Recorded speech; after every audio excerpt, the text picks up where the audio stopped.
I just call that Fort College. Yeah. Smoking and toasting, joking too. Sipping and roasting is what we do. Light 'em up, drink 'em down. Whiskey and cigars all around. Oh, I see it. Cheers, y'all.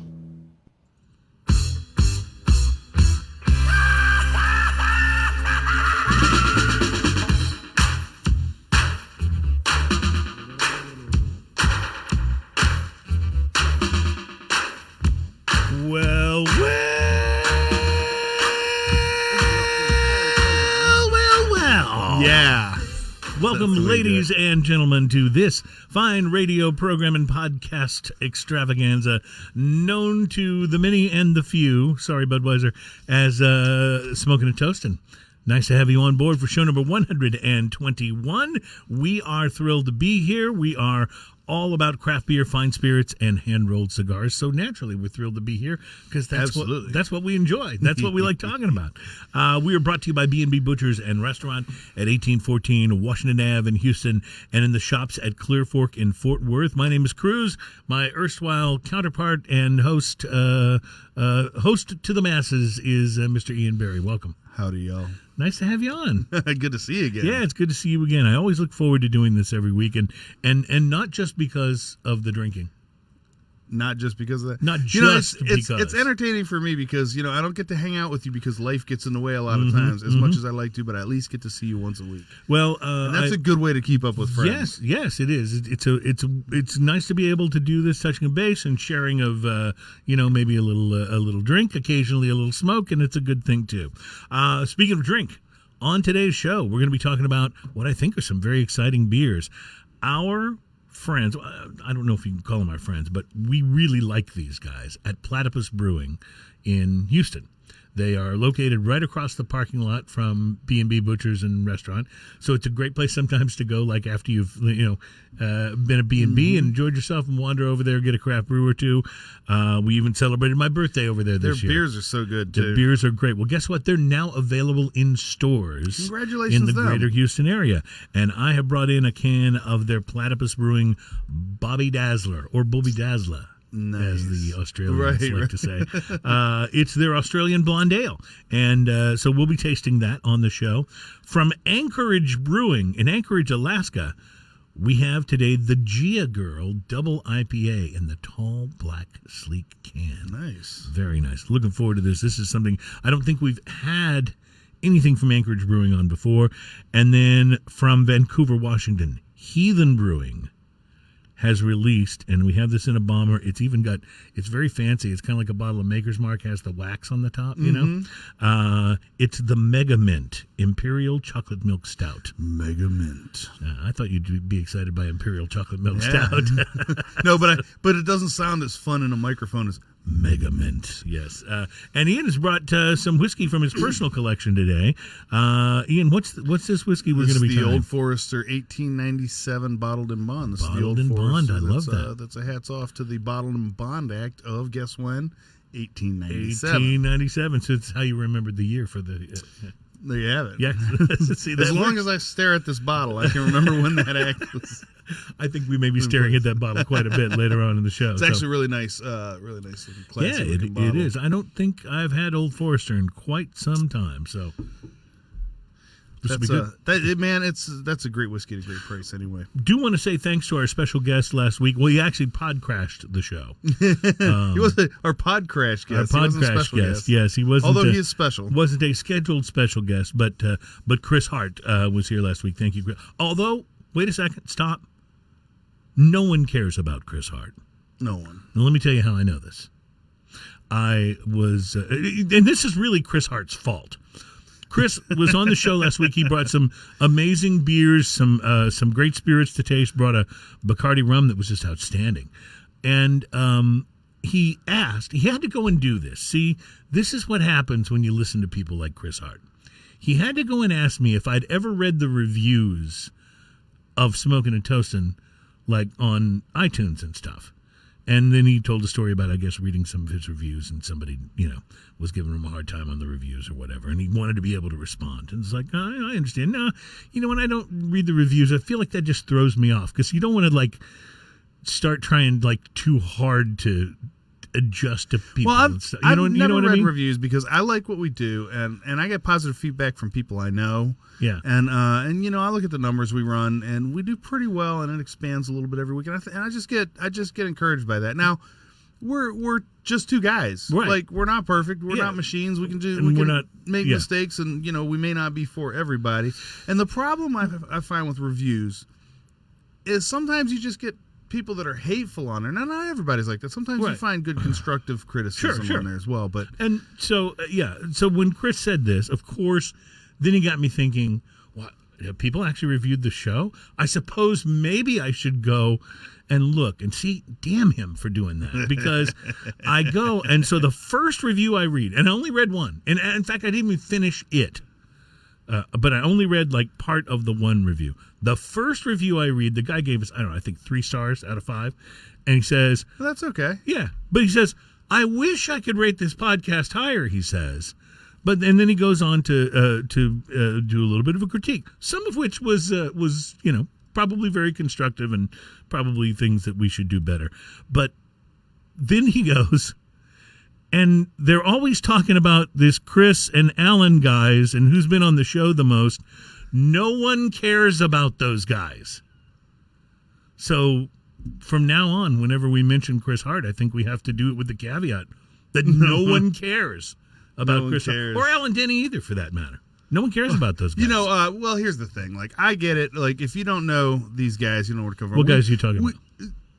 The guys that no one cares about. Okay. If you don't know, the truth is, they're good friends of the show. Right. And they are good friends of the show. Everybody has their weird things that they talk about. I mean, Limbaugh has Mr. Snurdly or whatever, his imaginary guy. We actually have 2 imaginary guys that are actually real people. Yeah. And they show up sometimes uninvited, and it's just how it is. And they bring great cigars and great whiskey, so it's hard not to talk about them. But also in this scene, it's hard to turn them away, that's for sure. Right. In this scene, those guys are movers. Mm-hmm. They're moving stuff. They are, yeah. Alan Denny works for the cigar company that got the #1 cigar of the year in Cigar Aficionado this year. Absolutely. And I think it's worth not only curating that friendship, but, just talking about the guy. These are real people that sell these cigars. Those guys that nobody cares about. Okay, good. These are real people that sell these cigars, and we have the fortune to get to know some of these guys. And some of them are great guys. They are, man. And except for the fact that nobody cares about them. There's such a great community. Yeah. And so, one of our things to talk about, and we have these 2 guys are not only friends of ours, they're friends of each other. And they both do great works. The Houston Bourbon Society and Houston Whiskey Social are both Chris Hart's babies, and they're both and wonderful. Alan Denny is also involved in those things. So these guys are really moving stuff in Houston when it comes to spirits and cigars and just good living and stuff we talk about on the show. And that's, I think, the biggest reason that we speak a lot of those guys. And you know what? That's okay. And that guy, I get it. Whoever wrote the review, I get it. We do talk about them a lot, and those guys don't know them, but listen to us. You'll get to know them. Watch the shows with those guys on. You'll understand why we talk about them, man. What guys are you talking about? Those guys. Which guys? The guys that no one cares about. Okay, gotcha. Okay. Well, that's good to know.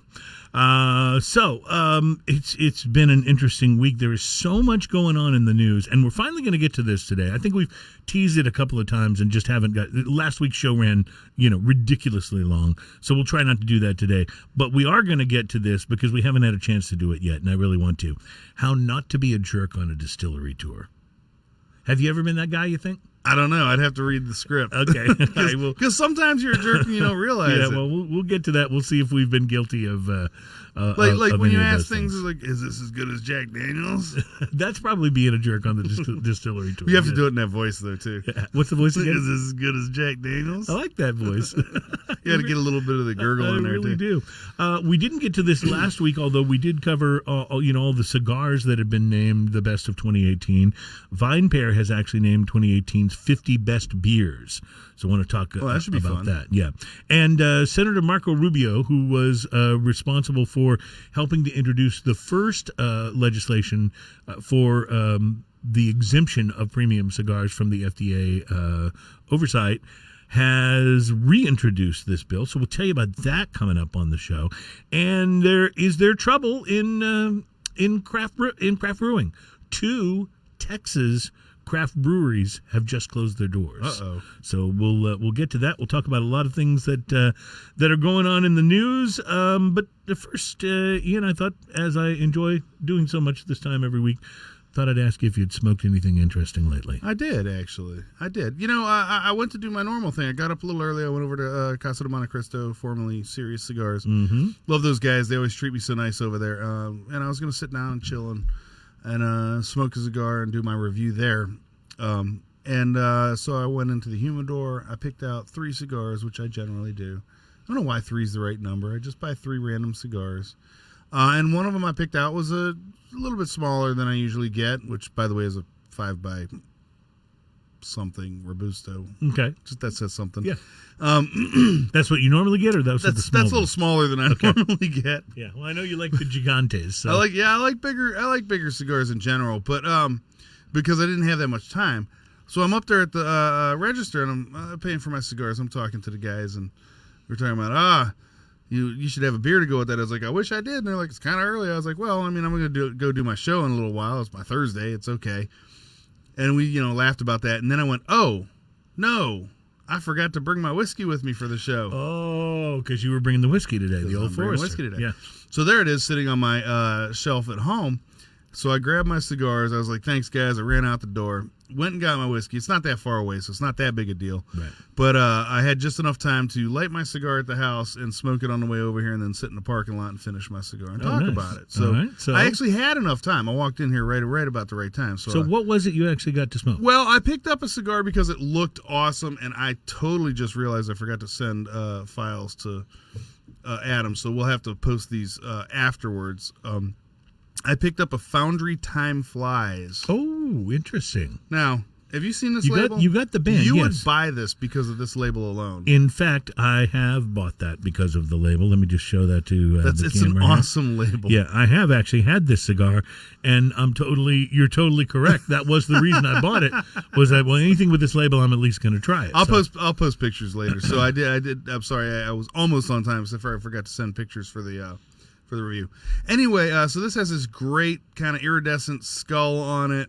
It looks kind of classy, but a little bit steampunky and Dia de los Muertos smashed together. It's yes, kind of interesting. Like it. It's a nice looking cigar. It was like a milk chocolate brown, maybe a little lighter than milk chocolate brown in appearance. It had a kind of a soft feel to the tobacco itself. It had an oily wrapper to it. Really nice looking package and this great label on it. It's Ecuadorian Habano 2000 wrapper, Nicaragua binder and filler, 5.5 by 50. That's what I consider a smaller cigar, I guess. Cost is about $7.50 to $8 on this thing. Okay. So the appearance, we talked about that. The pre-light sniff, mocha cappuccino, hay, sweet and macadamia nut is what I kind of got on the nose with a little light spice kind of thing going on. The pre-light draw, I did a punch, which I generally do. That's my default. The pre-light draw had a lot of chocolate and cappuccino in it, fresh hay, creamy notes, macadamia, a little hint of spice. The initial light, sweet cream, like right up front, sweet cream and cappuccino, boom, like bomb right there. Light spice, toast, and leather right off the bat. I mean, it was pretty complex right at the beginning, and it was kind of big. The first third, sweet, nutty, hay, cappuccino, perfect burn, by the way. Solid ash. There's nothing to complain about this thing. The second third, when I got to about the second third, that was my first ash on the cigar. I dropped the ash, and just mostly because I was afraid it was going to fall on me. It's picking up notes of gingerbread of all things. Gingerbread? Yeah, really? gingerbread, more sweetness, cappuccino flavor moves to the front. Still a little bit of that spiciness, but not much. So kind of a rich vibe. Yeah, it was a very rich and kind of interesting cigar. The next third of this, the last third of this, the third third, is where I tipped my second ash on this thing. I mean, the ash was solid the entire time. The burn, perfect. The entire cigar burned perfect the entire time. The spice ramps up a little bit. Chocolate and cappuccino ramp up a little bit, especially that cappuccino kind of bitterness on the end, which is really kind of nice. I smoked it down until it was definitely the end of the cigar. I enjoyed it tremendously. I paid $7.50 to $8 for this cigar. I would have been happy paying $9 for this cigar. No problem. So I'm going to give it a 5.5. 5.5. 5.5, and 5 is you get what you pay for. Anything below that is, you wish you'd have paid a little less. Anything above that means you get more than you paid for. More than you paid for. I'm going to give this, you get a little more than you paid for. But here's the funny thing about it. I didn't know anything about this cigar before I picked it up, and you're going to love this since you're a bit of a fanboy. This was actually a Foundry. This was actually an AJ Fernandez collaboration. See, I am a fanboy. AJ is just, I'm telling you. I didn't even know that until after I looked it up. The man is on fire. He literally is responsible for some of my favorite cigars of the year. Yes. Just amazingly complex blends that he's been able to come up with. So I'm with you. I want to give a shout out to my good buddy Dave Cash from the Baltimore area. He just chimed in on the comments a moment ago on the Facebook feed and said, "Hey, Cruz, what cigar are you smoking if the Patriots win this weekend?" And I am a New England Patriots fan, so I'll be watching and rooting for the team that I like. I used to live in Boston and became a fan of the team way back when I was there. And it occurred to me that the cigar I'm going to talk about today is the one I should have saved for the Victory cigar, because this is probably the most expensive cigar in my humidor. Cubans notwithstanding. Right. Most expensive non-Cuban in my humidor. But this week I smoked the Davidoff Winston Churchill, the Late Hour. Oh, nice. And I'd had it in the humidor for a long time, been kind of waiting for a special occasion. Then it was one of those things where, and I should have thought, special occasion would be if my team wins. But I thought, I'm not going to have a special occasion, so I'll smoke it now. So I lit it up this week, and this tobacco on the Late Hour, the Davidoff Winston Churchill, is aged for 6 months in Scotch whiskey casks. So it's got an Ecuadorian Habano wrapper, Mexican and Ecuadorian binder, Dominican and Nicaraguan fillers, and it is a stunningly beautiful cigar. I mean, you know how you look at some cigars and go, that's really pretty, and then you look at some and you go, wow, that is like one of the just most perfectly rolled, smoothest cigars I've seen. Davidoff is also at a price point where you expect an amazing cigar. Yes, you do. Yes, you do. So, and this one was at that price point, believe me. It took a V-cut perfectly, and right on lighting it up, it started up with tons of spice and a bold, nutty kind of flavor. Spice mellowed out a bit in the second third of the cigar, and it got some creaminess and some earth. They started to make their way into the flavor profile. I think whiskey fans would probably love this cigar. There were kind of traces of malted barley flavors and some dark chocolate that made you think of some of the nicer whiskeys maybe that you've had. It did pair extremely well with a 12-year-old Altmore single malt from the bar. Oh, yeah, well, there you go. I did enjoy those two together. Final third picked up some cedar and more nuttiness. The spice was still there, but not as strong as in the first third. It was a wonderfully complex cigar, velvety smooth. I'd characterize it as a full-bodied smoke, a special occasion cigar for sure. Retails for about $20. I want to say I paid $20 and some change. I don't smoke a lot of $20 cigars, but if you're going to, this one should probably be on your list. I'm going to give it, for price to quality, a solid 5. Now, you may think, well, that's not that great of a rating. But if you think about $20 cigar. A $20 cigar that you get a 5 saying it was worth $20. Every $20 of it? Yeah. And you know what? And I thought a lot about this when I was smoking. I was like, so this is more than twice the price of that kind of $8, $10 AJ Fernandez that I would normally, it would kind of be my go-to. Was it twice as good? I don't know if it was twice as good, but I will say I probably enjoyed it more than any cigar in that price range that I've had in a long time. So I'll give it a solid 5. Solid 5 for Winston Churchill, the Late Hour. Now, interestingly enough, Winston Churchill is in the news this week because there's a Winston Churchill Solitaire app for the phone. And Google banned it from the Google store this last week because it showed a cigar in Churchill's mouth on the app. That's absolutely ridiculous. Yeah. Now, the good news is that the makers of the app were able to get back with them. It was banned for promoting tobacco products, basically, and the app developers were able to get back to Google. Apparently it's back in the store and it's available. Is there now. an existing picture of Winston Churchill where he doesn't have a cigar? I don't know if I've ever seen one. They named an entire cigar size after him. It's called a Churchill cigar. Right. There is no other famous smoker of any time period who has a size of cigar named after them except for Churchill. How do you separate those things? There is no Schwarzenegger size. And how is seeing a guy with a cigar in his mouth promoting cigars? Yeah. It's seeing a guy with a cigar in his mouth.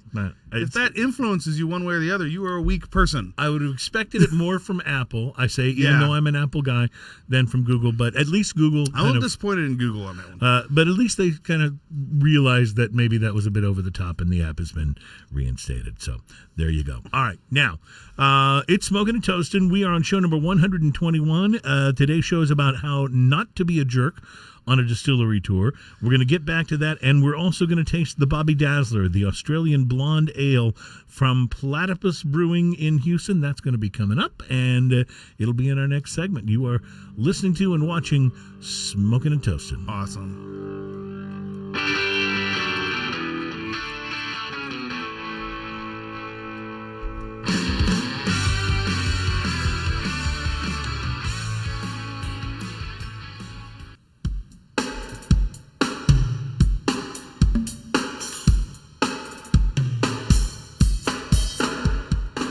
Welcome back. It's Smoking and Toasting. This is the radio show that is all about, craft beer, fine spirits, hand-rolled cigars. We are on show number 121, and we're brought to you by B&B Butchers and Restaurant at 1814 Washington Ave in Houston and in Fort Worth in the shops at Clear Fork.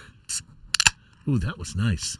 We use only high-tech sound effects here on the program, so it's a good thing that Ian is able for our beer opening sound effect, yes. For our beer opening sound effect, one of the interesting methods we actually use to create that sound effect is to open an actual beer. Right. It's. I know it's kind of unheard of in the sound effect world. Right.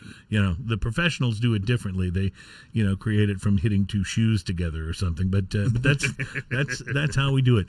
By the way, I just wanted to say a big thanks to our technical director here, Mr. John Whiteside, and also to our producer, Adam, for getting the video stuff back together for the show this week. Now, let me just say this about the program Wirecast. It sucks. It sucks really bad. Do not use it. Do not pay for it. We had a version of Wirecast, and they all of a sudden just stopped supporting video. Buy our new one. The one you have doesn't support video anymore, and so we have a video open for the show. I have a report. In fact, we'll look at it here in just a bit. That I had taped, that I had recorded or videoed, whatever, in Austin when I was there weeks ago at a brew pub there. That I've been trying to include on the show here for quite some time, and we haven't been able to put it in because Wirecast, don't buy it, it sucks, went down. And so that I have two messages. First is thank you to Adam and Johnny for getting a new and different program up and running again. And the second is Wirecast. Don't buy it. It sucks. I think probably been clear enough about that. How do you really feel? I realize I can be ambiguous at times, and I apologize for this. So, Ian, you have just uncorked or popped the top on beer that says brewed with Texan heart and Australian soul. Do you know, are the people from Platypus Brewing, are they of Australian background? Do we know? Yes. They are actually from Australia? And I'm blanking on his name right now, but the guy that owns it started it with his wife, and he is Australian. He is Australian. And okay. she is from, I believe, the Houston area, and that's how they ended up back. So that's here. That's why we had them on the show. I'm a little surprised that the platypus on the can doesn't have a cowboy hat on his head, because that would be the Australian or a set of horns, a set of horns. Yeah, that would be. Platypus is already a scary enough creature. They are a little weird, aren't they? The Bobby Dazzler is described as a thirst-quenching blonde ale with a hint hint of hoppiness, brewed using what it says here is local Houston honey. Ooh, local honey. With the tropical fruit characteristics of Australian topaz hops. So it really does hail from Australia. It's a wonderful blend of Australia and Texas, and Platypus Brewing, at least in the greater Houston area where we reside, has these have just become available in stores. So while the brew pub is a great destination, and we recommend it highly, and they have some really interesting and cool food too, the beer is now something you can buy in the store. Ian, this is not for the many. This is actually beer that has flavor and it's a blonde ale too. So blondes can sometimes be a little light in the flavor department. Not only is it a lighter beer, but there are some blonde ales that are just kind of like they're creamy and nice, and that's about it. You know. While you're talking over there, I have been researching the blonde ale. Yes, here. And your thoughts. So this is an interesting beer. It has a lot of things going on. The first sip of this, right at the beginning on the tongue, you taste the malt profile, which I like in a blonde ale a lot of times. It's immediately followed by the honey, and then it's followed by a citrus, bitter, hoppy finish that's really interesting. And usually I wouldn't like in a beer, but it actually works with this because of the malt honey in the front. It says it was brewed using local honey from the Houston area with the tropical fruit characteristics of the Australian topaz hop. So I think that's what you're picking up. That's interesting. It's got an interesting finish to it, and I keep drinking it. Mm-hmm. So that obviously I'm liking it enough to keep drinking it. There's been a few on the show where I take a couple sips and I don't. What's interesting to me about this is that it doesn't do what a lot of my favorite blonde ales do, which is have that sort of chocolatey flavor on the finish. Yeah. Like a malty Fat Tire does, or like a St. Arnold Amber. But this has got really, really interesting tropical fruit flavors. I want to say it has a snap on it like an IPA does, but it doesn't taste like an IPA. It's a little bit hoppier than I'm used to for a blonde ale, but I like that. Agreed. I like that. So this is a beer of interest at this point. I would probably have to have a few more to really come up with how much I like it, but if you handed me one of these, I have no problem drinking this. The guy that wrote the review that I read about 3/4 of that I mentioned earlier in the show also mentioned that we liked a lot of the stuff. We liked pretty much everything we tried on the show, which actually isn't true. There's been a number of things that we haven't liked. But generally speaking, when we go to put the show together, we're going to be much more prone to bring in things that we think we're going to like. To try than we are to bring things that we think we're not going to like. There's not a random panel that just throws random beers at us. We go buy these beers. We're paying our money for these beers. And frankly, I'm not going to go look at a beer and see one that I go, I'm probably not going to like it. I'm buying it. Yeah, and we'll taste it on the show. Malort was a little different. Now because that shit's funny. Yes, it was. That's hilarious. But I mean, no, realistically, I get what he's saying, because we do like a lot of stuff that's on here, and the truth is that's because we're going to buy stuff that we generally like. But that's not always true. But we had one last week that I absolutely didn't like, and you liked it. I mean, that's right. I remember that. Yes. Sometimes I thought it was really good, and you were like, "Man, I didn't like it at all." But we're not here to like or dislike beer anyway. We're here to explain what we're experiencing. Right, and the idea, hopefully, behind the show is that these days, when you go into the store, like if you go into Specs on Smith Street, downtown Houston, or you go into some of the better beer stores that exist around the country, and you're standing there in the craft beer aisles, I mean, there's beer for days, and it's all interestingly packaged. The craft beer section at Specs downtown is bigger than most convenience stores. That's right. Like not it's most bigger than some convenience store stores. sections. I'm talking about it's bigger than most of the entire store. Right, exactly. So you go in there and you're surrounded by this beer, and it's like, you can't buy it all, and sometimes it can be a little intimidating, thinking I'm going to plunk down somewhere between $9 and $18 for a 4-pack or a 6-pack, or sometimes on a beer, or sometimes on a beer, right? And not know anything about what it's going to be like. So our attempt on the show, and same thing with the whiskeys and the spirits, is just to tell you what we're finding. And I'll tell you something else that I think is bogus, and I think it's more bogus than guys who like everything, and that's that guys who try good stuff but think they need to figure out something wrong with it like about that it, they don't like, when really there's not necessarily anything wrong with it.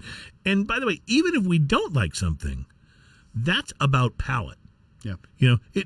I'm generally going to say I don't think we've had many crappy products that we've tried on the show. There's been a couple.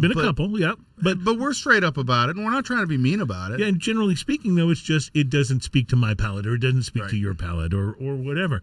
And you have a saying, Ian, that I've started to adopt, and I find that it works in most cases. And it's a really complex and well thought out saying, but if you don't mind, I'd like to explain it. I try to wax poetically. Yes, and you did definitely when you came up with beer good. Beer good. Yeah. I find myself saying that. And I think it holds true. I mean, generally speaking, we're going to like most of what we taste. And here's an absolute truth. If you're hanging out at a tailgate party or something like that, and I'll say it, and the only beer they have there is Bud Light, have a Bud Light. Are you going to not drink Bud Light? Right. Because after all, it's for the many. It is. And at some point in time, you might be a many. I would almost want to not drink it just because I'm so pissed off at their advertising. I know. I totally get that because you'd be a little torn. But you'd probably drink it and be torn. I'd probably drink it anyway and be torn. That's exactly right. So I'm not here to be a beer snob. I like.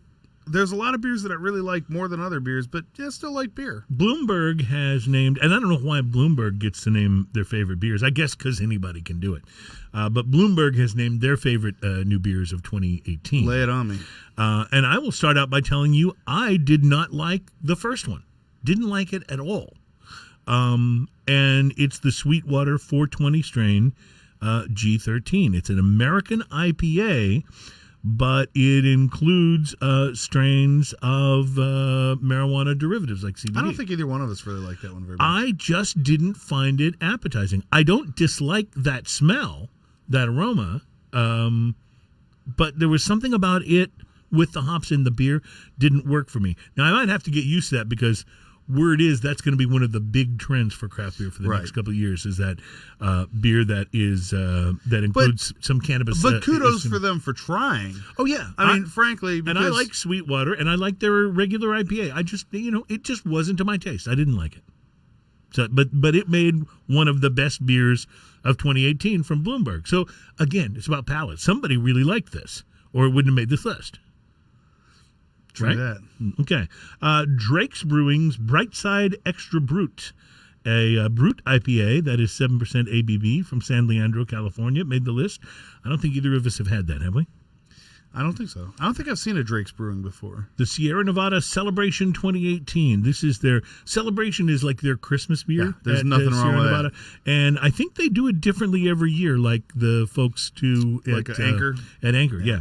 But this one made the list this year. So did Austin Beer Works Flavor Country, which is their 5.9% pale ale.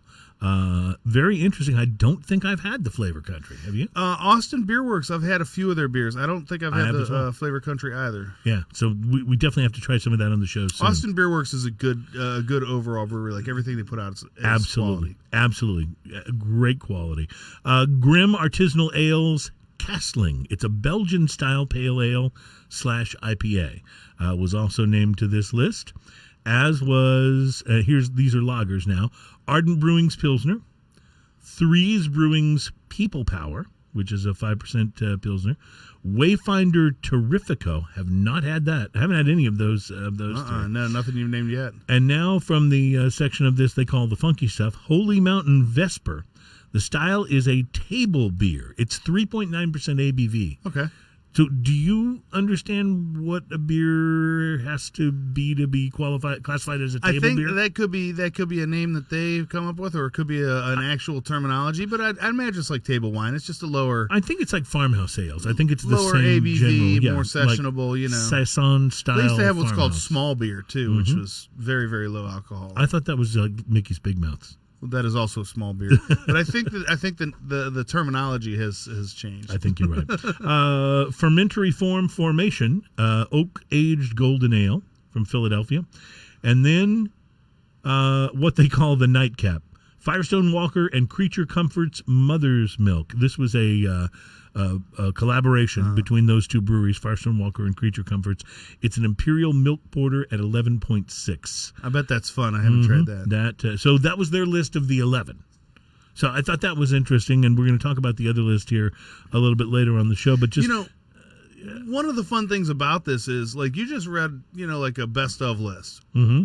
We've tried almost none of those. Almost none, yeah. Almost none of those. And what's interesting is we try at least 3 beers a week on the show, sometimes more. So it's so exciting, isn't it? Like, there's so much more out there. Now, speaking of beers that we tried, when we come back in the next segment, we're going to play you back a segment that I recorded, short segment that I recorded in Austin when I was visiting there for a King's X show about a month and a half ago now. Mm-hmm. Went to see the show, loved it, and was able to visit an amazing place, great food, great craft beer, and so I'll talk about it in this next segment coming up. Plus, we will also taste Anchorage Brewing from Alaska, their Gia Girl Double IPA. I'm really excited to try this. It's gotten rave reviews, and so be interesting to see if it lives up to the hype.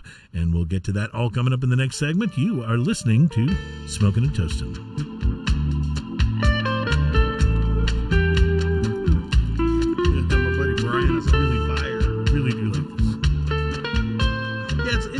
It's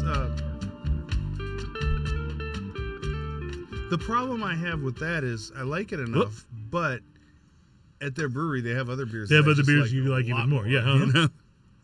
Brian's on fire. He says taffel beers or table beers are Belgian in origin, actually served in schools for quite some time, as they have fewer sugars than juices and sodas.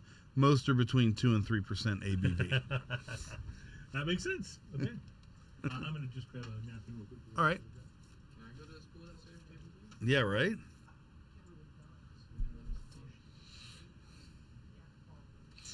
I love it when people, like, write in and tell us the facts. Because I don't know everything. Make life boring. Oh, I didn't even see that you... Yeah, I overshot the can. There it goes. Didn't see it, just slapped a little bit. All right, so let's come back. I'll set up this thing, and we'll go right to it at the beginning of the segment. All right. The brewer's table. All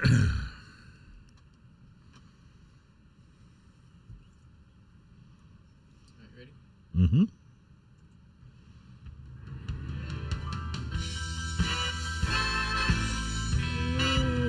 Welcome back to Smoking and Toasting. It is the program that's all about craft beer, fine spirits, and hand-rolled cigars. We're brought to you by B&B Butchers and Restaurant at the shops at Clear Fork in Fort Worth, Texas, and in Houston at 1814 Washington Ave. Bacon, bacon, bacon. We'll get to... Their bacon is so good. We'll talk about that in a minute. I wanted to mention your buddy Brian Coltrane, who hopped in, as he often does, to save us on the show comments. What did he say about table beers, Ian? You said did he... he commented... He explained it for us, yeah. Taffel beers, otherwise known as table beers, are Belgian in origin, actually served in schools for quite some time, as they had fewer sugars than juices and sodas. Most are between 2 and 3% ABV. Those sodas have too many sugars in them. Have a beer instead. Here's a table beer. I like that approach. Brian also interestingly remarked on the comments, I've refused free beer from the Miller girls at a bar. Don't judge me. The looks on their faces was definitely worth it. That's what we were talking about. Yeah, if you're at a party and there's only Bud Light. But see, if you're at a bar, you have other choices. Yes. Yeah, that's true.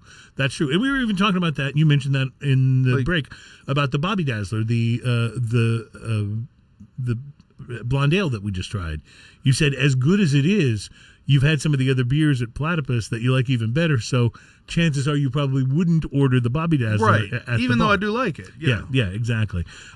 Speaking of having great choices, when I was in Austin recently, went to eat dinner and meet a friend of mine at a place called the Brewer's Table. And not only did they have amazing food, but I loved their craft beer menu. They even said on their menu, and I'm not quoting it exactly, but they had an IPA on their menu, and the gist of the description was, "Yeah, I guess we're supposed to have an IPA, so here it is." That's how unusual their choices were for for the stuff that they brewed. It was like, yeah, they said we probably needed an IPA, so here it is. But in any case, they had really different, unusual, and great beers. So I went back the next day and just sat at the bar, tried one of the beers, talked to the bartender, and filed this little segment for Smoking and Toasting on location. It's Smoking and Toasting on location at the Brewers Table in Austin, Texas, where we actually came for dinner a couple of nights ago and ate ourselves and drank ourselves a little bit silly. It was great fun. They brew beers on the premises here and cook some great food, which I'll talk to you about another time. Today, though, I want to talk to you about the beer. And this is Amber, who's bartender. Hi, Amber, how are you? Hi, I'm doing well. Thank you. Good. So how many beers do you have on tap that you brew here at Brewing? We currently have 8. 8 on God right now. Okay. And you've got as many as 10? Yeah. And you're always, I know you have a lot of limited time sort of beers. Is that correct? Yeah, and they rotate in and out oftentimes. Some are seasonal, some are ones stick around for a while, flagship. So tell me about the whole 30. I think this is what we want to taste today. Yeah, so that is our newest one. It's fantastic. It's made out of a wet hops, offered actually, I believe. Yeah? Yep. And yeah, that's why it's such a really good flavor. It has more complexity, a little bit of spice to it. Nice amber color as well. Wonderful. Well, let's have a pint. All right. Awesome. So she'll draw the pint over here, and we'll try the whole 30. Very excited about it. What I really liked about the menu here is how creative some of the beers were. It wasn't just here's our IPA, here's our stout, here's our pale ale. It was a little more creative approach to that, and the descriptions are wonderful on the menu. And here is the whole 30. And when did you guys first put this on tap? About a week ago. Well, this is exciting. Here we are, a nice set of foam, and nose it a little bit first, but maybe because of the head of foam, I don't think too much on the nose. Those first flavors are really almost electrifying. It's definitely got. So this is a lager, right? It's a lager. So being maybe a little more used to drinking ales, the lager does a whole different thing to the tongue, and you get this great sort of like flavor balance sort of dancing on your tongue at the very beginning. This is not a hops that I had a lot of times, so it's a little bit different. That's one of the things I liked about it. It feels and tastes different. I'm getting definitely some berry notes. There's I really like the malt. Ian, you would love this beer. It's got some great maltiness to it, and it's just got it's got that kind of clean and dry finish that makes you say, I think I'll have another sip. And I have a whole pint to enjoy here. So if you are in Austin, I can't say enough about how great the food was the other night too. You definitely have to check out the Brewers Table. I think we'll likely be back here to do a more involved show, but for the meantime, if you are here and they still have it, you gotta order the whole 30. This is a beautiful, well-balanced, very complex beer. It's awesome. Honestly, Ian, I should have probably done a longer segment and tasted a whole bunch of their beers, because all their beers were so. I tasted like 3 or 4 of them the night before at dinner. They brought me little samples so I could try. Just really good stuff. Yeah, and very, very unusual and imaginative too, which I think we're going to start seeing as a trend for a lot of the smaller breweries. These guys are not available in any stores or anything, although they talked about the fact they'd like to be at some point. But they are just they're just a really, really good. Maybe some of the best food I've ever eaten, chef type food at an original, actual, authentic brew pub. That sounds awesome. So yeah, the Brewers Table in Austin, definitely worth checking out. It brings to light. I just want to point out to listeners there, if you're not used to going to places that have substantial amount of craft brews, the bartenders, especially if they're not slammed busy, really don't mind if you ask for a taste. They will pull out a small glass. That's absolutely right. And they'll give you a splash in a cup for you to taste it before you buy it. It's not like 10, 15 years ago where if you ask for a taste, they're like, What are you, a freeloader? No, and if you're not sure or the bartender's busy, you can just buy a flight, which is a bunch of the different beers. Right, and I love doing that, especially when they've got a number of different beers that I haven't tried before. Right. And one thing I love about Flying Saucer, which there's several locations in Houston, I think there are locations all over the place, they have a great beer list, and they will let you put your own flight together, which is really cool. And then one of the things that they'll always do as well is they'll put them in an order in the way that you should drink. So even if you're not experienced enough to know, okay, well, you should try this before this and that before that, they'll put it in order for you and say, this is the order we recommend. Sort of lightest to heaviest is generally the order because if if you drink a habanero stout before you try their lager, you're not going to taste the lager. Right, exactly. Yeah, you're not going to pull out any of the subtleties. Right, exactly. Speaking of Austin, Texas, by the way, it has been named the #1 beer destination in the world. That's pretty awesome. In a recent survey. Now, with us being residents of Houston, Texas, about 3 hours from Austin, we're kind of always sort of sticking up our hand and going, I know Austin's hip and all, but have you come and tasted some of the beer that's being brewed in Houston? Great beers. And of course, we being Houston did not make the list, but I will go over that list for you of the. I think the problem is it's not cool to like Houston. I think that's right. It's much cooler to like Austin. I meet people all the time. They're like, "Hey, man, what do you think?" Oh, Houston sucks. Yeah. What do you mean Houston sucks? Yeah, no, exactly. I just don't get along with that mentality. Yeah, no, I agree. But a lot of people that do that, it wouldn't matter where they are. Saskatchewan sucks. Minot, North Dakota sucks. I mean, wherever they are, they're going to say it sucks. Yeah, Portland sucks. Whatever. Yeah, I think you're right about that. So I will run down that list of cities for you coming up here in just a little bit. But I thought now, Ian, we should taste what may be the beer from the coolest can I have ever seen. This is the Chia Girl. Cool It's a double IPA from Anchorage Brewing, and I'll show this to the camera. Anchorage Brewing in Anchorage, Alaska, of course. And I was thinking about this, and I with the appropriate apologies to our listeners and viewers in Alaska, if there are any. I've always thought that I've never been there, but I've always thought that that'd be a great place for craft brewing because they ain't much to do in Alaska. Yeah, you got long winters. Yeah, you got long winters. You can go outside and watch the moose walk by. And if you're going to watch moose walk by, why not do it while you're sipping on something really good? Ooh, I like that sound. I have a brother. There was texture to that. Yeah. I have a brother that lived in Alaska for a while, and he absolutely loved it. Did he really? Now, what did he like? The sort of nature vibe about it? Was that what he liked? Yes, yeah, those. I would assume that would be its biggest selling point.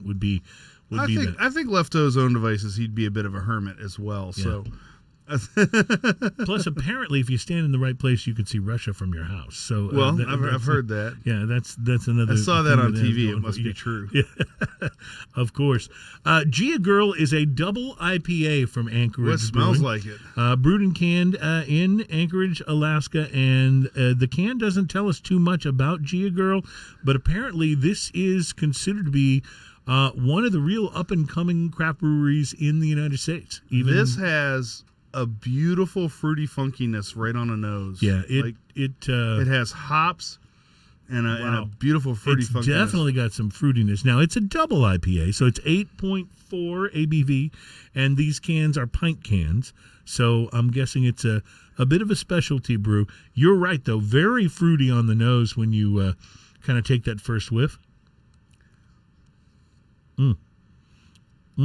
This might be one of the most bizarre double IPAs I've ever tried in my life. Okay, so explain that. Why is it bizarre? So on first sip, there's a malt profile followed by a saison-like funkiness, which then rolls into a bitterness and then finishes with like a nip of chocolate or cocoa. And then the whole thing is left with a bitter, hoppy aftertaste. It's got something on the aftertaste, though, along with the bitter hops, that is perhaps the most. We talk about beers being citrusy all the time, it almost tastes like you just ate a slice of tangerine or orange. Like that really fresh on your tongue, like the pulp is still there, almost fruitiness. That chocolate maltiness in the aftertaste is so bizarre. Like, it's just a hint of it comes up on the retrohale after you. This might be one of the most interesting IPAs I've ever tried. It's definitely different. You could almost describe it as a hazy double IPA. Maybe, if there is such a thing. I'm not sure if there is such a thing. Look at the liquid. It's I know. Very it's thick. actually got viscosity. I apologize for that. I usually thought I had turned that down. It actually, it's got viscosity to it, which I'm not used to for an IPA. You know, you used to this that for, this has the mouthfeel, just in its thickness of almost a more like a porter or a strong Belgian or almost like a lighter stout. It's a little more carb than I would expect.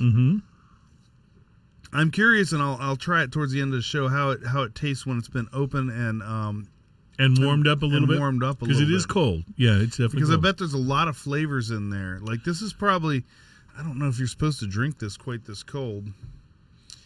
Sometimes they have a recommended on here. See, that's just me. I like everything colder. I always have, even with the beers that you're supposed to have closer to room temperature. I like them colder.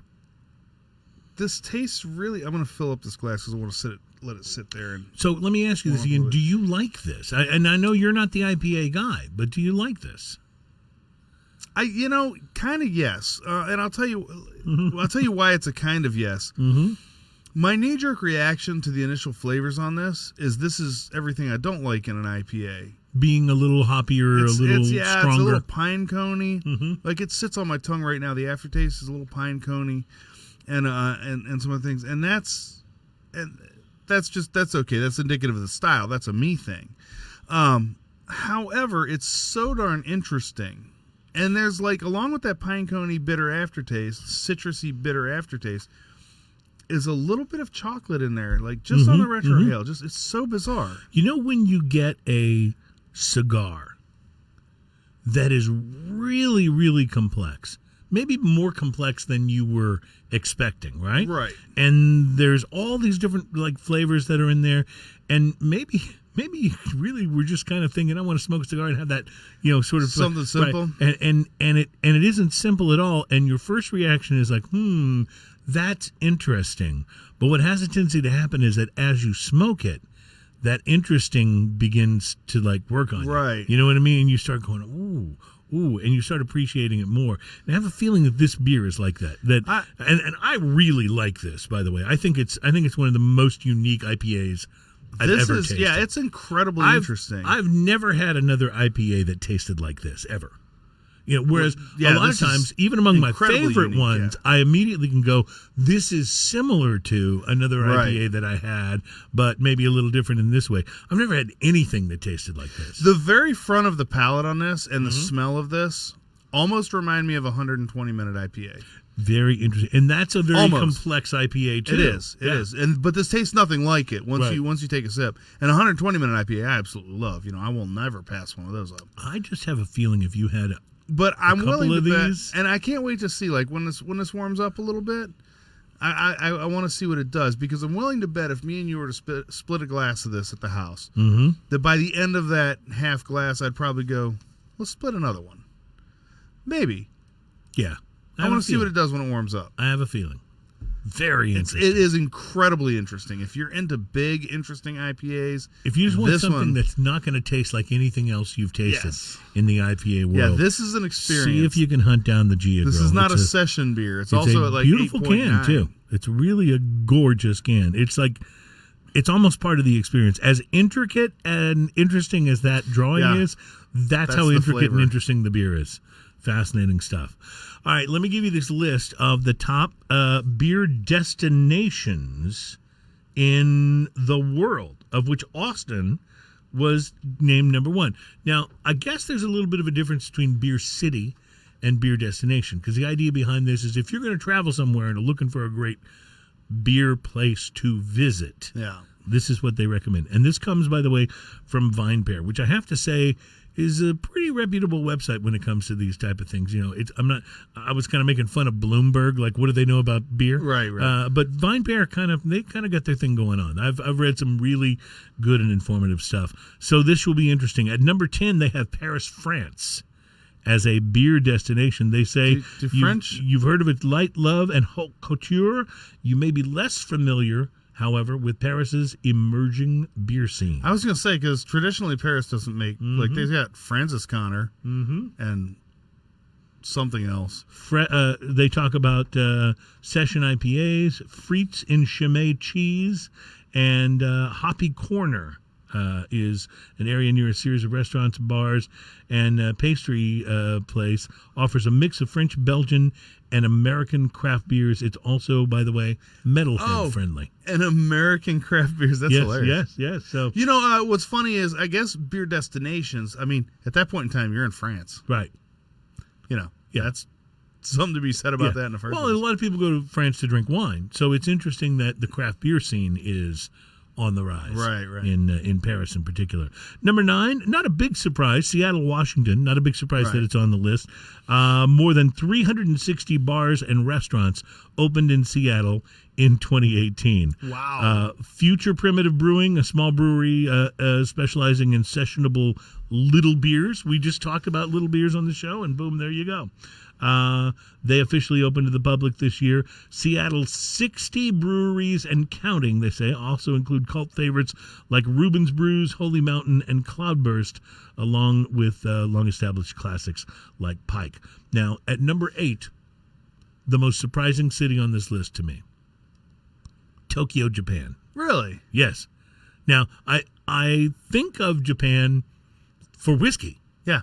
But not so much for craft beer, and beer may not be the main reason, they said, that most head to Tokyo, but those who don't take the time to acknowledge the craft beer scene here are missing out. Well-known multi-location brew pubs and expat-led Baird Beer, which launched in 2000, are now joined by a flush of more recently opened beer destinations. Watering Hole, opened in 2012, serves a mix of Japanese craft beers and American favorites, and a Scandinavian Japanese craft beer bar opened in partnership with Norway's Oslo Brewing, opened up a couple of years ago, and they serve everything from Oslo and everything from Kyoto Brewing. So there's a lot of, this is what's happening. What you're seeing happen in like virtually every neighborhood in American cities is now happening around the globe in different places as craft beer.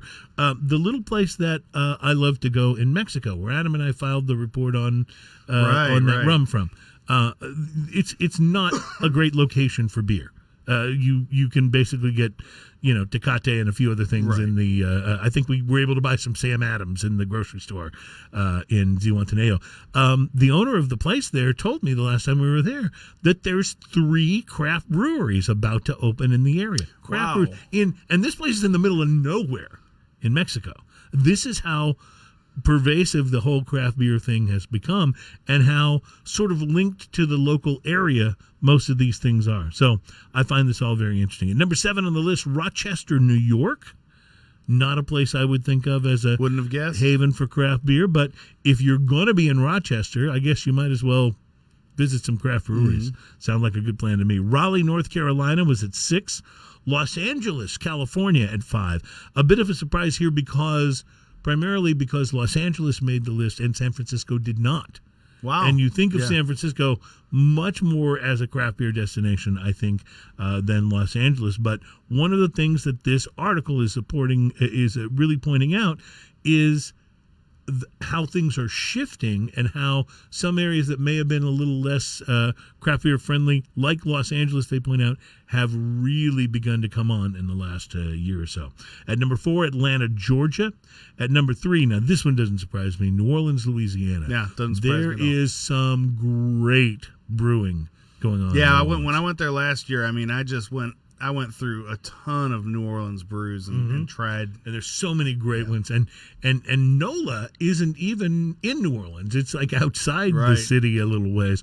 But I suppose you would include that even just by its name as a New Orleans sort of brewery.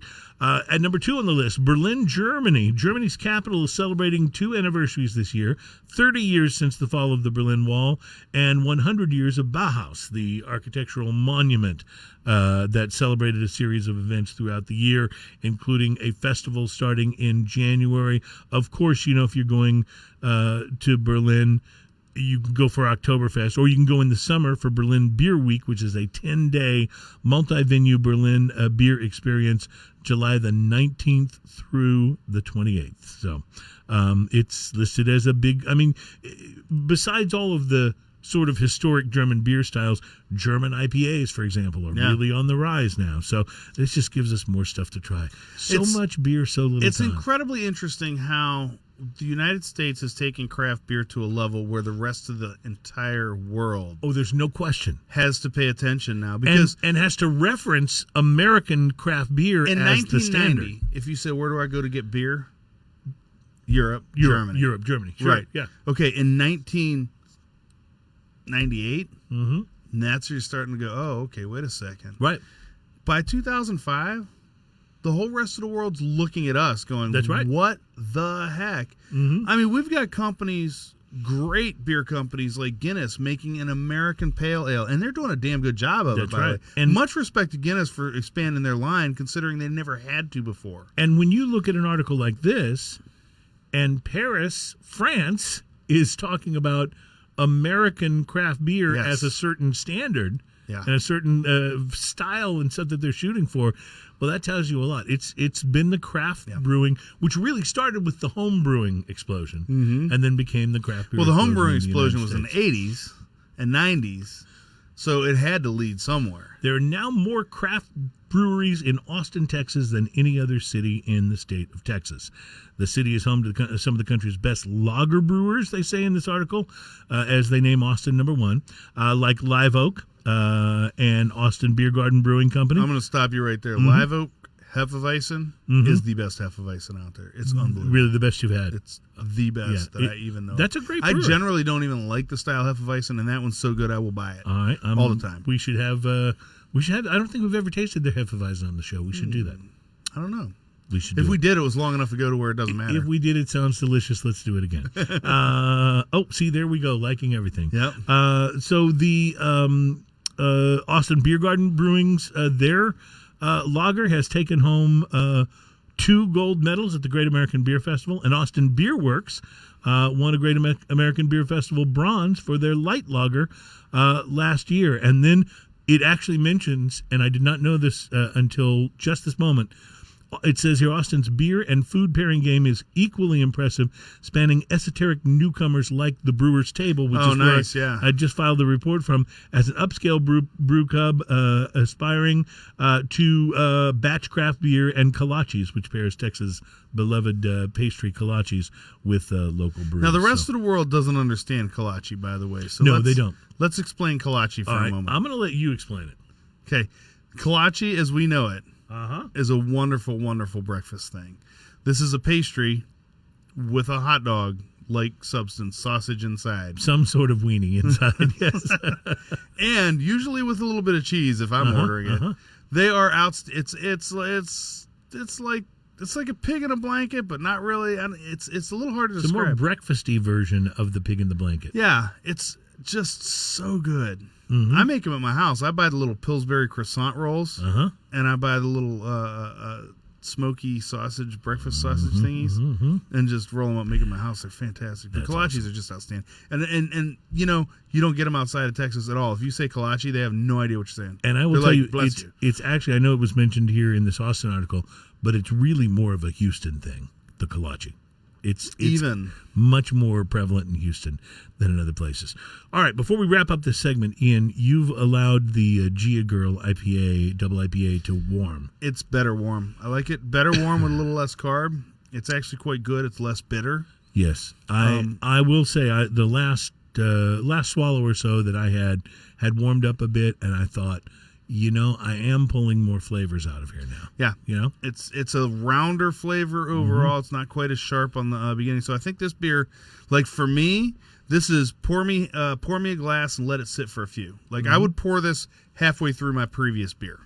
And let it sit, and then I'd probably truly enjoy it. By the way, you mentioned earlier in the show the Dogfish Head 120 being one of your favorite IPAs ever. You want me to bring one? I got a couple. Well, I'm never going to say no to that. What do you mean? That's like want a cigar? No, but Dogfish Head, you may be interested to know, has just unveiled their first craft whiskey. Ooh. So I'm going to tell you about that coming up. We're also going to talk about how not to be a jerk on a distillery tour. And speaking of whiskey, you have brought along some Old Foresters that we're going to crack open here momentarily in our next segment. You are watching and listening to Smoking and Toasting, and we'll be right back. This Gia Girl is fantastic. I love this. I like it better warm, that's for sure. Brian's at it again. You love his comment. When low hefe is truly optional. Oh, good call. And to play devil's advocate, kolache is a pastry with a sweet fruity dollop on top. I was going to mention that that's the traditional one. Bosnick is kolache dough wrapped around some kind of savory meat filling, typically sausage. Wow. He is on it today.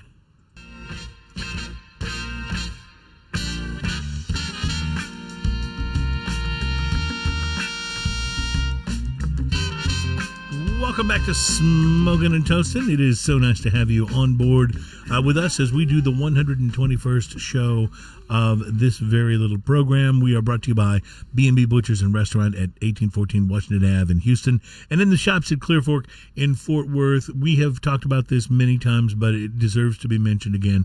Their bacon appetizer is one of the finest things on the planet. It is that good. I'm a big fan of blue cheese. Yes. And they have awesome blue cheese, and then they put it on bacon. And they have, now that's the Chef Tommy's bacon. And they also have this lamb bacon that is out of this world. It's so good. I don't know why it's called lamb bacon. I don't think it's made from lamb. I think it's pork, like most bacon. But it is unbelievable. It is very good, and I recommend it highly. I recommend it very highly. Smoking and Toasting is a show that's all about craft beer, fine spirits, and hand-rolled cigars. My name is Cruz, and this is my partner, Ian Barry. We have Adam, our producer, on the Wheels of Steel.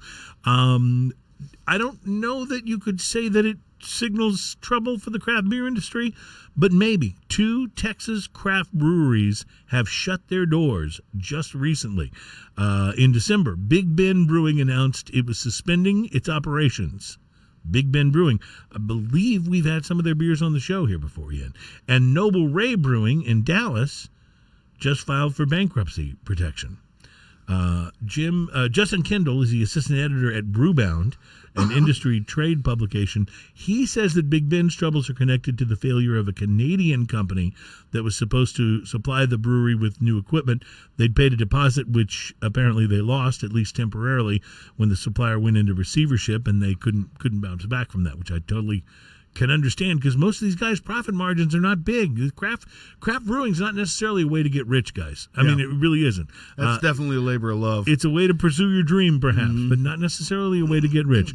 As for Noble Ray, Kendall says it owes money to vendors for equipment purchases, isn't able to pay its debts without restructuring the company to try to make it more profitable. But he says beer industry troubles aren't limited to the 2 Texas craft brewers. Growth, he says, has slowed, and even large brewers are laying off employees. There's still growth to be had, he says, but it's in pockets. So we're seeing a more tumultuous time for brewing overall. If you're on the small end, he says you got to be prepared to be small. If you're on the bigger end, you got to be prepared to go for it. There's really no in between. So that's interesting, because I think of a brewery like St. Arnold, for example, I think of them as an in between. I don't think of them as a small brewery. In fact, they're voted big. They were voted like mid-sized brewing company of the year, like a year ago. But maybe from craft beer reference, that's pretty big.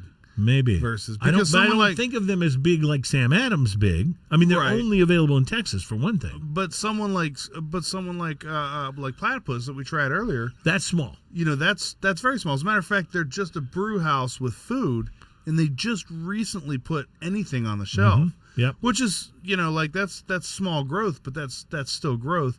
But a lot of places, I don't even think worry about putting stuff on the shelf. A lot of places are just like, hey, you come here, and like a restaurant, Hey, we brew beer and make food, and you come here and have that it. has certainly been the trend Yeah, at big craft time. at craft breweries that have opened across the past couple of years. It's like, don't even worry about that right now. Worry about Right. getting people to come to Get people to try your brew house and there's a and ton check of it those out. in Houston. There are. And I think there's a ton of them everywhere at this point. And that's part of what has become so interesting about chasing down different styles of beer and what have you. One of the reasons New Jersey has grown so much as a craft beer brewing destination is because about a year or two ago, there was some state legislation signed that allowed, and this is the case, I believe, in Texas as well, allowed the breweries more flexibility in not only being able to serve and sell at their the location, yeah. but also more flexibility in what people could come to the location, buy, and take home, like growlers or six packs or whatever it might be. So, Well, and you used to not be able to buy growlers that's right. at all. That's right. And now they're everywhere. It's nice. One of the gifts that Adam had bought me, I think for anniversary or something earlier this year, was a couple of growlers full of great beer from that little Adam. What was the name of that shop? Jugs. Yeah, wasn't from it? Jugs. Yeah. Yes, yeah. I love that. In fact, I brought one of them in on the show, if you recall. Yeah, there's a few shops like that around town that are I like pretty that whole idea. I do. And you go in, you never know what they're going to have on tap when you go in. And it's always interesting and always fun. Ian, you brought this from your personal bar, but I can see this is very different from most of the bottles in your personal bar. I'm kind of a scotch person. No, I mean because it's not open. Oh. You got me. My mouth was open and everything. Yeah, you are kind of a Scotch person, but this is Old Forester. Tell me about this, because this is a bottled and bond product, This is right? 1897 bottled and bond Old Forester. So you explained a little bit earlier about bottled and bond. So the 1897 Bottled and Bond Act, or the Bottled and Bond Act of 1897, whichever they call it, was an attempt for people to regulate whiskey so it wasn't adulterated. It wasn't, people weren't selling whiskey that wasn't good, that wasn't made properly, those kind of things. It was the first sort of government regulated it was whiskey, right? to keep people from throwing it all together and calling it whiskey and selling it, so what that entails is it has to be made from one distiller during one season, and then and in one distillery, and then it has to be aged in a government bonded warehouse, so that way they could say, okay, this is a real product. This was actually to try and make a product, because I'm assuming up until that point, people were doing what they always do with products that start getting popular, is they make their own version of it, and it can become quite ridiculous or watered down, things like that. Right, a bit counterfeit, if you will. Right, and in 1897, let's face it, they weren't as able to track what was going on for counterfeit and things like that as well, quite as much. So I'm assuming that had a lot to do with it. So this is, this is actually bottled and bond, and it's their nod to the Bottled and Bond Act. Now, why do I think of Old Forester as more of, maybe because it has the word old in the title, but I think of it as more an old fogey type of brand, and not necessarily one of the younger, hipper brands. I think but that's not necessarily true, is it? What's happened with a lot of the older brands, there's a few out there. Wild Turkey is a notable one. People stick their nose up at Wild Turkey. Old Forester gets a little bit of this. There's some brands out there that have been around for years, and people ignore them because of that. Because they think they're granddads. Because they think, or it's not very expensive. The regular Old Forester is not a very expensive bottle, and so they think, oh, well, that's not $40 to $60, so it's probably not that good. A $20 bottle of whiskey just can't be that good. Well, we absolutely know that's not true. Right. I mean, there are whiskeys out there like Buffalo Trace is a huge the perfect example of that. Now, they've had a name forever doing Buffalo Trace, but here's the thing. Some of those old brands, if you go back and revisit, Weller 12 is outstanding, and it's not very much money. Like, so this bottle right here, I think, I'm trying to remember, I think it was in the $50 range. However, this is a little more, one of their upper end whiskeys. One of the more upper end, yeah. I'd be interested to know what you think of it. Well, I can tell you my first, and I have been doing my research while you're explaining about the Old Forester, but it has one of my favorite characteristics of any whiskey that It has alcohol that I in like. It. Yes. How did you know? Just guessing. You're good. You really have this thing down. No, but it has what I call the cinnamon middle. Yeah. And a lot of great bourbons are like this. You don't get it as much with single malts. They kind of have a whole different thing going on. But this has that wonderful cinnamon middle to it. So kind of in the middle of the palate. It's not the first thing you get. It's not necessarily I get it in the middle, and then there's the finish, and then after the finish, it kind of goes back to the cinnamon for me. And I really like that. It makes it a very pleasant mouthfeel, and I actually think it's quite good. I taste, I get that, and I want to raise it with the amount of oakiness that I taste. There is some There's oakiness, so for much sure. oakiness to this that it's almost a little astringent on the aftertaste, and that's in kind of a good way. It's a And I little was going to bitter. say, in that way that makes you want another drink, right? Yeah. Makes your mouth water kind of way. Also, the heat on this is really interesting. There's a little bit of bite when you first take a sip, and then there's not really through the rest of the sip, but then it comes back and just lingers at the back of your Yes. palate. Right on the very base back part of your tongue is where the Yes. heat returns. And it's interesting because it just lingers there, but it's just a very mild kind of pleasant warmth there. It almost makes me think, and I mean this in a good way, not in a bad way. You know those cinnamon toothpicks they used to have when we were Yes. kids? You And can you'd still put it get in your mouth hot and you sticks. hot sticks, right? And you'd chew it up, and so if you chewed on one of those for a minute and then threw it away, it would leave this sort of warm cinnamon, like just almost hot cinnamon feel in your mouth. I get a little bit of that on, once the finish has kind of cleared on this. It's very pleasant, by the way. I like it a lot. There's so much going on in the aftertaste that we're sitting here waxing about it for a long time. However, I would like to also talk about the very first flavor that hits your mouth is that round maltiness. I was gonna say malt, yeah. That hits the mouth. This is I'm quite happy with this bottle right here. I think, and it's should also overproof. It's 100 proof. So it's a little bigger than what you get at bottle proof. Your 40%. So you're saying this is in the $50 range, 50? Yeah, I think it's 50 or 60. I can't remember what I paid for it, but I'm happy with it. If I paid $60, I'm quite happy with this. I don't know. I picked it up a few weeks ago on a mad dash through liquor store. I like it. I bought one of those giant cans of. They also had that giant can with all the different Southern Star. Oh, did you buy one of stouts. those? Yes, I did. All right, so I will tell you that we had one left over. Those were all so good. Yes. We had one left over after that show with Alan Denny, who nobody cares about, by the way. We discussed that earlier in the show, just in case you weren't here with us earlier. But we've been told that nobody cares about him and Chris Hart. So Alan Denny's canister that he brought. Yes. There was one left, and he said, "Here, take this home." And so I took it home, and it was the Irish Cream. I had high expectations for it. Tried it.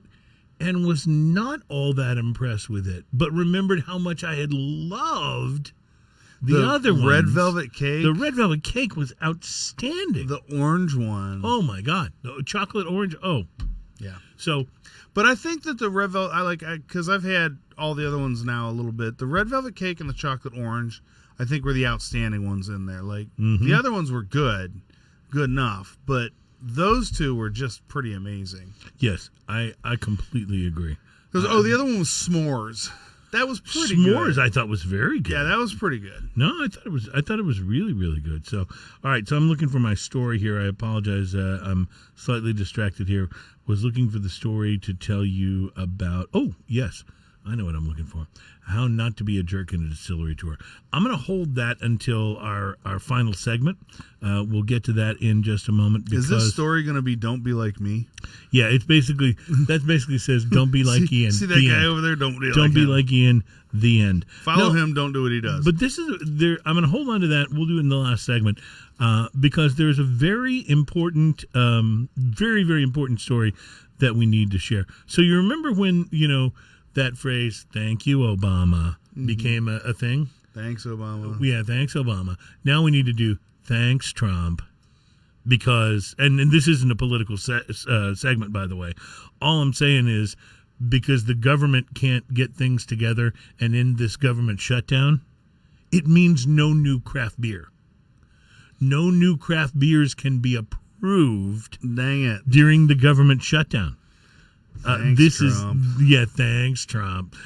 So you guys, please. I will say though, while I get that, nothing rings like "Thanks, Obama." Yeah, no, it has. You're right. It has a better vibe to it. So, no, the government shutdown is entering a third week, and brewers are worried that even when the government eventually reopens, the impact could slow down craft beer production. Well, they're going to have a backlog of stuff that they weren't getting to in the first place, right? Because the Alcohol, Tobacco, Tax, and Trade Bureau, which approves new labels, new liquor stores, and new distribution across state lines, is completely shut down. That means that breweries nationwide have put all their plans on hold.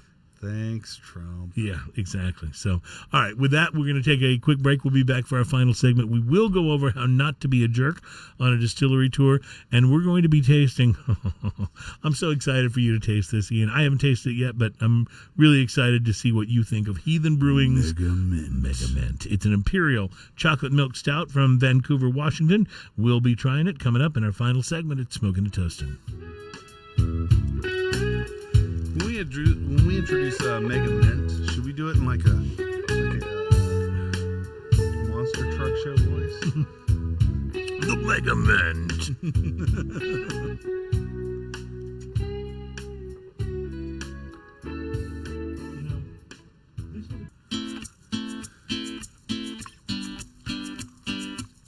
I wish I was on the beach in Hawaii. But since I'm not here drinking Old Foresters with you is a pretty darn good second. Now you're drinking the Gia Girl again, aren't you? I'm back to drinking the Gia Girl. The warmer it gets, the more I like it. Like I like it like this. It's very slightly chilled now, very slightly, and the flavor profile is way more. Like the bitterness is gone. I did almost. notice it's a good example of why people who are proponents of drink beer at room temperature, why they say that, because the flavor profile is so much more noticeable on it as it warms up. This is not quite room temperature yet, but I think that like my favorite would probably be in the low 60s or high 50s for this as far as the temperature goes. I'm going to tell you that I'm loving the Old Forester Bottle and Bond. It's good. Loving it. This is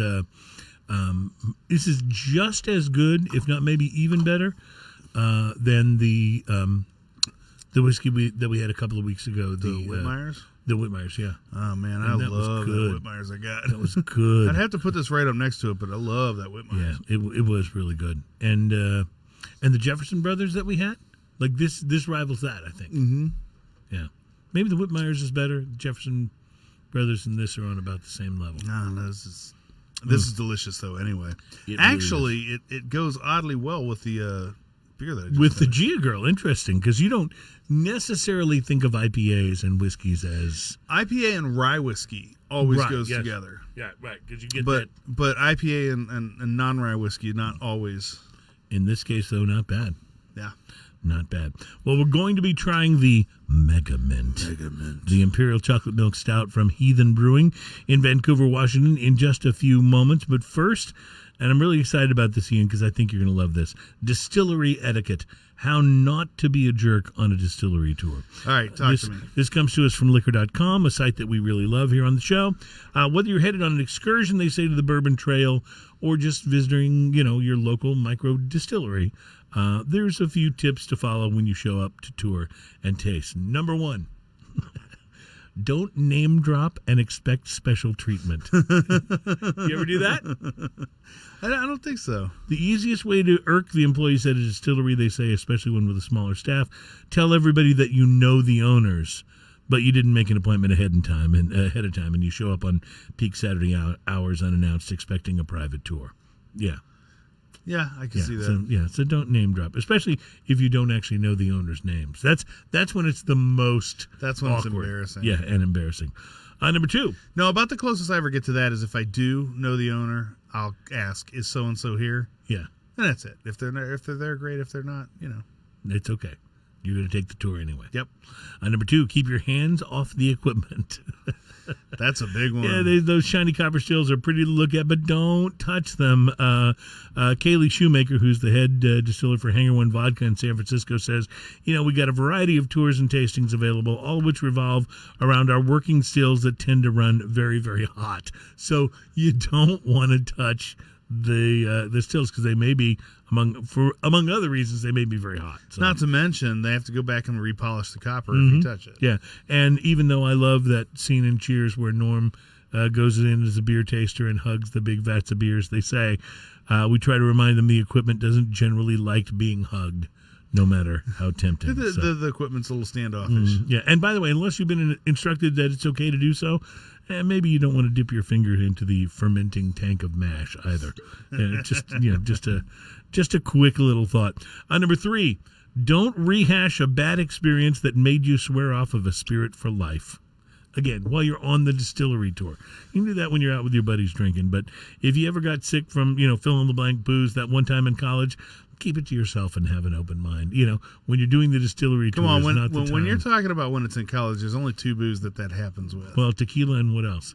Tequila and vodka. Oh, and vodka. Okay, yeah. And vodka just because it's the nameless, faceless spirit, Like, I've had a gin incident, but that was after college. Man, that sounds like a movie title, The Gin Incident. I had a gin incident. I'm almost hearing the soundtrack in my head right now. The Gin Incident, starring Ian Barry. Number 4, sip, don't shoot. The head distiller at Stranahan's Colorado Whiskey in Denver, Rob Dietrich, says, good whiskey, by the way. We've seen patrons come through the tasting room and throw back our expressions without realizing they're tasting a single malt whiskey. So, yeah, don't. It just points out your amateurs. It's like asking for salt and lime if you go to the Have you ever met someone who just puts ketchup on everything no matter what before they even taste it? That's kind of that. Number 5, taste something you don't care for. Be diplomatic. If you don't like something, that's fine. Not every spirit is going to trip your trigger. This is according to Matthew Strickland, the head distiller for District Distilling Company in Washington, D.C. You can even say it's not your cup of tea. Just don't be rude about it. And who knows, the whiskey averse or the anti-vodka snob just might discover a new favorite bev. It could happen. Number 6, don't mansplain. Period. We have a lot of women that have worked in our distillery for a long time, including Becky Harris, who is our chief distiller, says the head of District Distilling. They absolutely know more than you do. Yeah. So if you're on a distillery tour, the people that work there, chances are they're much smarter than you at that subject. Yeah. Number 7, don't treat it like a flea market. There's never room to haggle. Prices are set for a multitude of reasons at a craft or large distillery, so it's important to respect the process and the price. You wouldn't think of bargaining over your tuna tartare appetizer or ribeye steak at a restaurant, would you? Of course not. So don't do it with the distillery. Number 8, make time your friend. Managing your day is very important, especially in cities and areas with a large concentration of distilleries, wineries, and breweries. We all enjoy indulging. Just make sure not to stack your day with everything back to back. Stop for meals and snacks in between. Yeah, make time your friend, and don't try to do or drink too much. Turning up at a distillery, visibly intoxicated or just plain wasted is a pretty sure way not to be given a tour or served a drop of liquor. And finally, number 9, don't be that guy. The dude that reads every issue of every whiskey magazine and has toured the Bourbon Trail so many times that Jim Beam had a plaque made for him. That guy. Yeah, you don't want to be that guy. Yeah, you know a lot about making booze, but maybe the rest of our tour patrons don't. Feel free to ask questions, but don't monopolize the tour guide's time with niche or esoteric comments or queries designed to impress everyone with your beer knowledge or your distillery, your spirit knowledge. There's always that guy. Don't be that guy. Yeah, you're not really that guy though. Hey, honestly, I love taking the tours. I've been on quite a few of them, and the tours at the basic level are all the same. Here's their gear. Mm-hmm. This does this, that does that. Now, some of them are set up to where they're more educational. Right, where they tell you a little more about what's going into Right. the, Now, case in point, when you would take a tour at St. Arnold's for a long time, Mhm. they would walk you through. they were show you all famous, this stuff. by the way, for their tour. Great for Yeah. the tours. When they moved to the new location, they didn't have it set up to take tours for a long time. So their Mm-hmm. tour, quote, here's my big air quotes here, was, here's your tokens, look through the windows at that stuff. Let's Now- have some beers. Right, yeah, let's have some beers.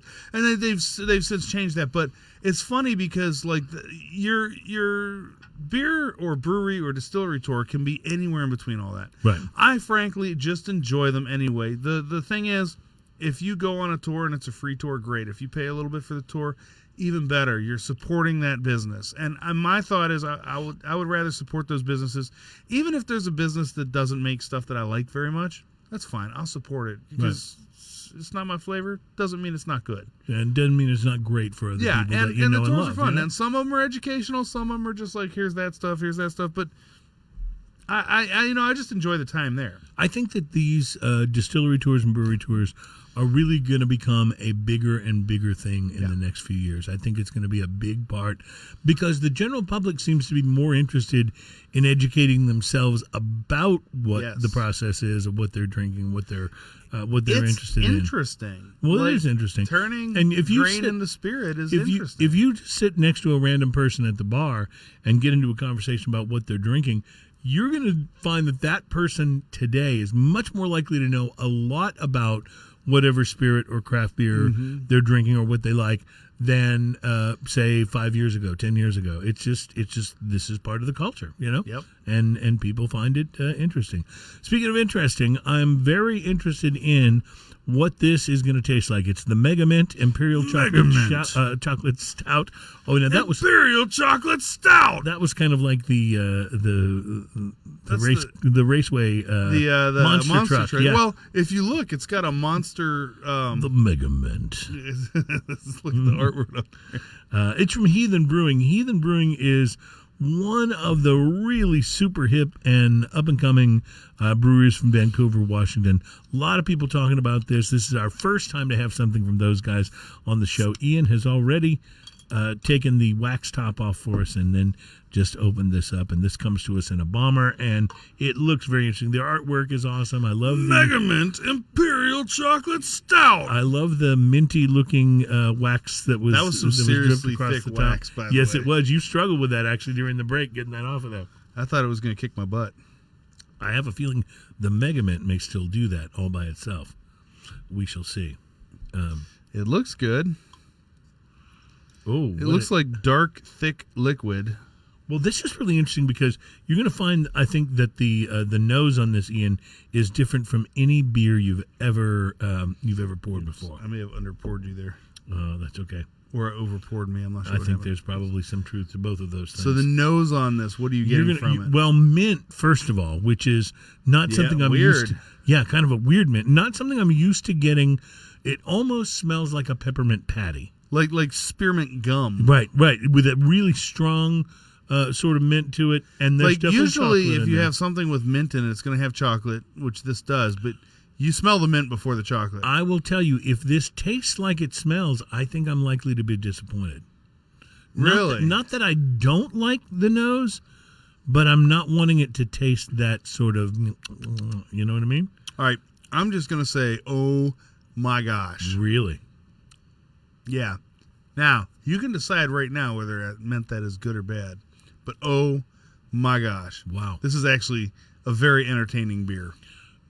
It's okay. So anything I've ever had that's had a beer that's had a bit of mint to it, it pales in comparison. You know to that this. aftertaste you have left in your mouth after an Andes candy? Yes, That's what this that's beer what tastes this is. like. You're absolutely right. Like, this is the best represent, because that aftertaste after an Andes candy is delicious, by the way.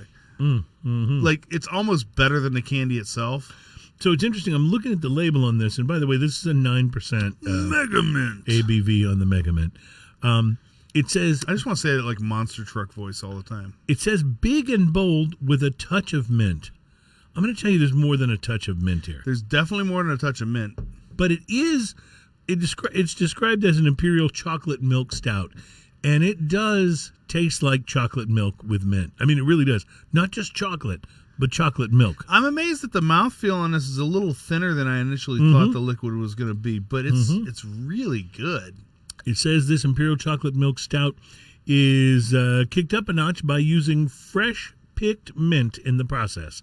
The mint sugar, by using fresh mint in the brewing process, the milk sugar leaves a pleasant residual sweetness that's balanced with the chocolate and biscuit notes of the specialty malt that are seductively balanced with aroma of the cocoa nubs and fresh mint.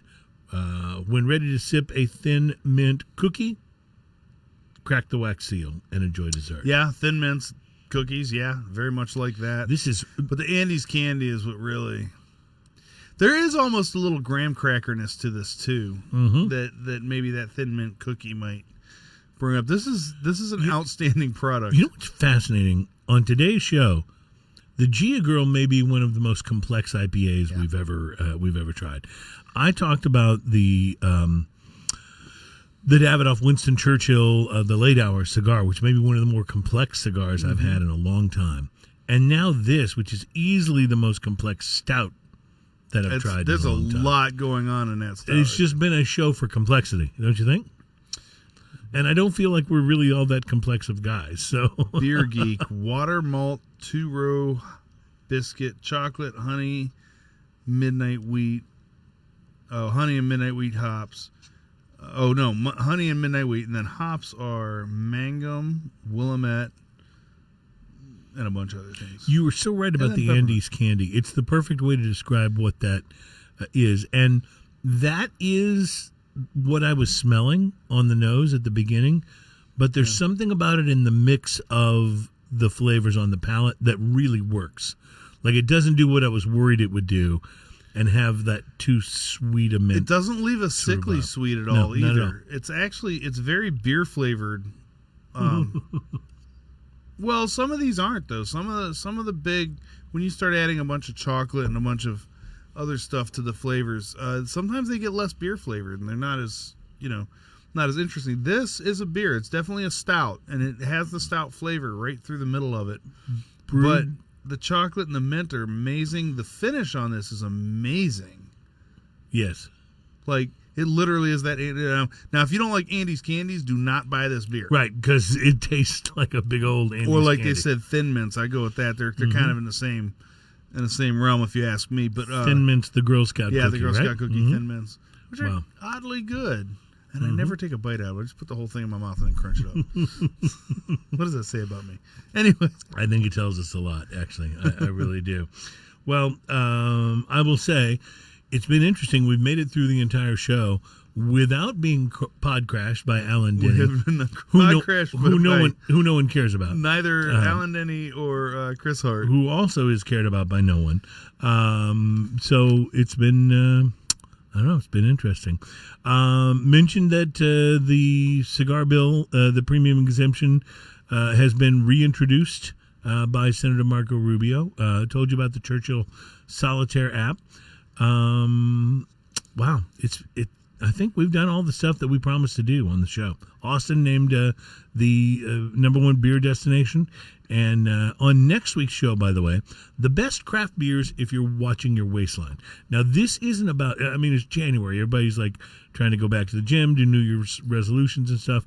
So we'll talk about what the best craft beers are, because you really don't want to go Michelob Ultra. You don't. I was just having a conversation with a friend of mine earlier, and he's like, I've been drinking this craft beer, and maybe I put on like a few pounds. I'm going to have to start curbing it back. I'm like, well, what are you going to do? Are you going to have Michelob Ultra? Really?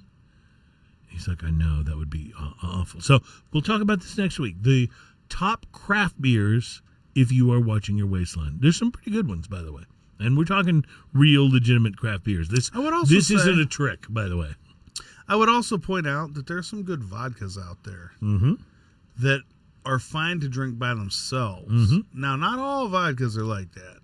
Some All right, Nah, Ian. they just taste like alcohol. I'm going to give you, to close out the show today, I'm going to give you my number one vodka recipe if you just want to like sip a little something and you're looking to avoid the more calorie oriented. Is it the same as my vodka drinks. recipe? I don't know. Tell me yours. My vodka recipe, if you want to avoid calorie consumption, is dripping springs and ice. Dripping springs and ice. I like it. All right, so I'm going to tell you what to do. If you want, get Crystal Light fruit punch.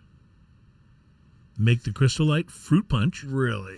Then pour it into a glass about half full.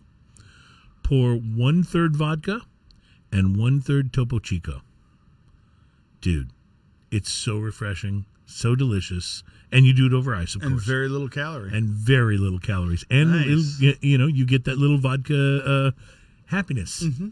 Vodka happiness. Well, I find That's a thing. it is a weird thing. I'm not a big fan of vodka overall because it's just neutral. It's not very interesting most of the time. But you take that But- Crystal Light, it's got a I real can see that, distinct flavor right? to it, right? I can see that. So that gives you the flavor. The Topo Chico gives you a little carbonation to make it interesting, and then the vodka makes it, interesting But in the vodka way. I was hanging out with you Yes. at the pool at your place, and one of our mutual friends, Jen, I think it was, turned me on to the Dripping Springs Dripping vodka. Springs is a great And she vodka. goes, try this. And I said, what is it? She goes, vodka. I said, meh. She goes, no, try this. And I took a sip of it. I was like, holy crap, what is that? And she goes, that's just the vodka on ice. Wow. And so that's become your vodka drink. Fantastic. It's delicious. I will say And dripping, that's cheap vodka. It's like, it's not cheap, not but cheap, it's but it's not not very expensive, expensive at all. Dripping Springs and Deep Eddy are my favorite, kind of my go-to vodkas for not too expensive, but really, really tasty, high-class vodkas. Both good, just over ice. Talking to my brother over the holidays, and he is a vodka snob. Yeah. He keeps Chopin. That's one of his throwdowns. I like Chopin. And Dripping Springs. Interesting. And you introduced him to the I Dripping told him about Springs, that. I bet. And I had to talk him into it. I was like, trust me, it's not very expensive. Try it. And he was like, holy crap. Yeah, well, that happens. So, well, I want to thank everybody for being a part of the show. I know we've done some shows that have run really super long, and I have no idea how long we've gone today, but I don't think it's quite as long as last week. I want to thank you for hanging with us, for making this show successful enough to run 121 episodes. By the way, that was another thing that our critic said that we did too much was say, I can't believe no one stepped in and stopped us. But I legitimately can't believe that. So, so sorry if we say that too much. I want to thank once again John Whiteside and our producer Adam for getting the video segments up and running for us once again. I challenge you this week to not read any more criticisms. I'm not. I'm done. I'm done. I swear. I didn't even finish that one. I swore off. I'm like, that's it. I'm not going to read. Even if you've written ones where you say that we're wonderful and damn that Cruz guy is good looking. I don't want to read it. I really don't. I don't want to read any of it. I'm done. I've sworn off reading the comments. I'm gonna have to bring up. Sticks, remember it the sticks movie with me. Remember the movie Singles that had the members from Pearl Jam? And Yeah. And there's that whole scene where they're Cameron Crowe movie. Yeah, where they have the what was the band was called Citizen Dick. Yeah. And they had the newspaper and they're reading the review from it. It's absolutely hilarious. And I have to bring that up. It's funny stuff. It really is. It's great stuff. I want to thank everybody for hanging with us, and a special thanks to our good friends who no one cares about, Chris Hart and Alan Denny. Those guys rock. Thanks for rocking it with us. I have suspected an Alan Denny crash today. I did too, but it didn't happen. So we'll remain vigilant. It could happen at any time, and of course, as we know, since no one cares about those guys, those will be very low listening. Our friend Brian just posted, I still haven't found where to review this train wreck. And I'm not even going to let you know because I don't want to read it. Thanks, Brian. And we appreciate your comments on Facebook all the time, by the way. Thank you guys so much for listening and enjoying the show with us. If you did enjoy it, we certainly enjoyed what we were drinking this week. So, Ian, my friend, it's so good to be doing this with you. Cheers. Cheers. Good to Have see you again. Have a great week, my friend. Adam, you rock, baby. Who's ready to go to